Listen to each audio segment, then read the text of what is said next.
Bonsoir Adrien Beck. Bonsoir. Il aura donc fallu 3 jours d'intenses réunions pour s'entendre sur son nom. Oui, un nom qui était sur toutes les lèvres et des soutiens en pagaille. Le patron de La République En Marche, Stanislas Guerini, de nombreux responsables du mouvement, le patron des députés, Gilles Legendre ou encore François Bayrou. Voilà la liste non exhaustive de ceux qui soutenaient une candidature au pied levé d'Agnès Buzyn. Restait à convaincre la ministre, très occupée par ces dossiers. Et c'est Emmanuel Macron lui-même qui s'en est chargé cet après-midi. Une ministre née à Paris qui avait envie de se lancer en politique. Elle le confiait régulièrement. La voilà donc en piste pour tenter de relancer une campagne très mal en point.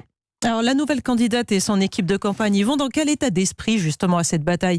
Ils y croient mordicus ou ils sont un peu désabusés? Eh bien, il reste 4 semaines. Il ne fallait pas une candidature de témoignage. Voilà ce que me confiait un poids lourd du mouvement. Agnès Buzyn, c'était jusque-là une pièce maîtresse du gouvernement, connue du grand public.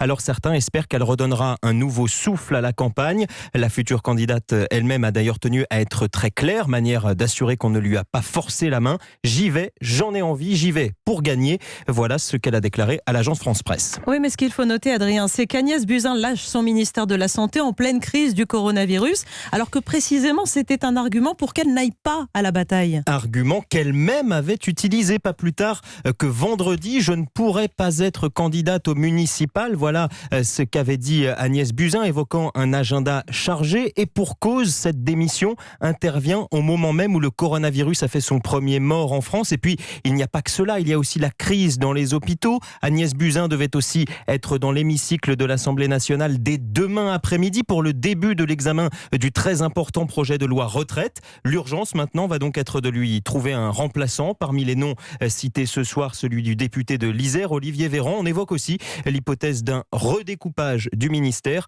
entre santé et solidarité. Merci pour ces premières explications. Adrien Beck sur Europe 1.